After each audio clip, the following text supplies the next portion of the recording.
We are all back, and joining our conversation is Senator Sheldon Whitehouse, Democrat from Rhode Island. He is a member of the Senate Judiciary Committee. Senator, I apologize for the seediness of today's lead story, the subject of Matt Gaetz. But do you feel, I feel sort of a combination, a weird combination specific to the time of Trump, of relief and deep anxiety about like what was in the box that Matt Gaetz's name came out of, right? Like there was obviously a hat out which came names like Todd Blanche and Mr. Clayton and people who were normal enough. And then there was another hat and the name Matt Gaetz came out of that hat. What do you think is behind Matt Gaetz? It's very hard to tell. Certainly nothing that's very sane or normal. I think when you want to install as the chief prosecutor of the United States of America, somebody whose only experience with criminal investigations is to be the subject of one, you have really departed from the most fundamental guardrails of normalcy. And I think that's one of the reasons why, and God bless them, sufficient Republican senators sent the message back to the White House that this can't fly, that they ended up withdrawing. I think, a piece of this has been a challenge to the Republican senators by the Trump administration, sort of daring them.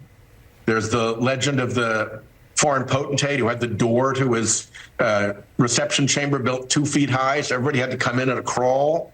This was kind of a crawl test for Republican senators to have to eat awful nominees like Gaetz and Gabbard. And so, the crawl test continues, but it's kind of reassuring that enough Republican senators were willing to be part of the stand-up cohort and not the crawl cohort. And I hope that continues for some of these other appalling nominees. Yeah, I mean, it's an interesting observation because in the time of Trump, there is a sort of rinse and repeat dynamic. Trump is appalling. They avoid our cameras for 36 hours, and then, that's what the people want. I wonder if you think it's worth wondering whether strength can be a cycle as well, whether drawing a line could get more lines being drawn with people like Tulsi Gabbard. Yeah, I think that the Trump administration took a surprisingly strong hit here. Think of the past 48 hours with J.D. Vance, our senator's colleague and soon-to-be vice president, bringing people into his office with Matt Gaetz for come to Jesus sessions to try to pressure them into signing up for a completely unpalatable candidate. And then immediately thereafter, he's withdrawn.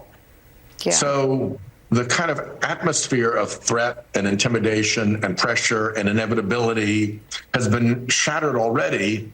And I suspect there's a bit of resentment brewing from those personal conversations.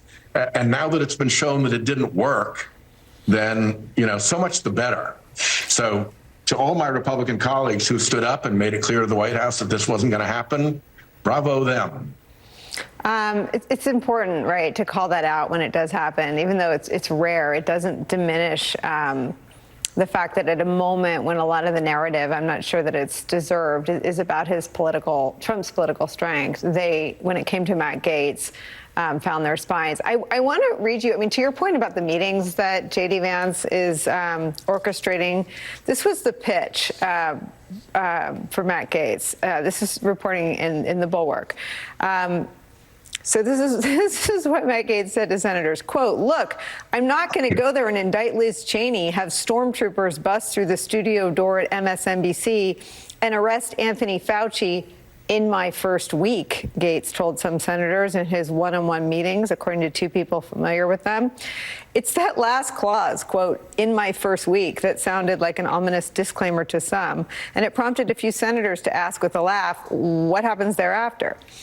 To which he said, quote, "We're not doing that." Donald Trump's AG nominee then said, quote, "We're breaking the cycle of weaponizing DOJ." I guess the problem with that is that men like Bill Barr had a hard time stopping Donald Trump's desire to use the IRS and use the Department of Justice against Trump's enemies. That Trump was relentless in this request. And do you think that it is? Do you think that it is a prerequisite for whoever replaces Matt Gaetz atop the Department of Justice that they be willing to do retribution as it's been short-termed?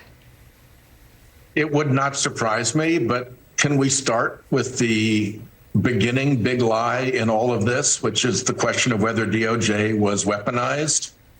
The question of DOJ being weaponized and, for instance, New York prosecutors and Georgia prosecutors all being part of some weaponization thing is simply the counter narrative to the fact of the matter, which is that Trump is a criminal. And if you who got caught and had to do all sorts of wheedling and weaseling to get out of it where he could, and in other places was either found guilty or found liable. So, you know, behind all of this is an effort to scrub out the underlying fact that the guy that they're supporting, the head of this cult, is in fact a criminal. And when you can't admit that, you've got to go after the prosecutors, and then you get into this cascade of rhetorical consequence that opens up the door for turning that office into the actual weapon that you're pretending it was against Trump. It's not a lot of sort of hops on the Candyland board game to get from Trump's reelection to Matt Gaetz as the first failed pick to head DOJ to the Supreme Court's granting of absolute immunity for official acts. Where are your sort of worst case scenario concerns these days? I think the immediate worst case scenario concern would have to do with an abuse of the try to get around advice and consent by adjourning the Senate and then using the recess appointments clause. That ought to be a slam dunk, obvious violation of the Constitution. But I thought presidential immunity was a slam dunk, obvious violation of the Constitution, where, I mean, the Constitution provides for limited legislative immunity, no presidential immunity. So the idea that you read into that a more robust presidential immunity makes no constitutional sense, but they did it.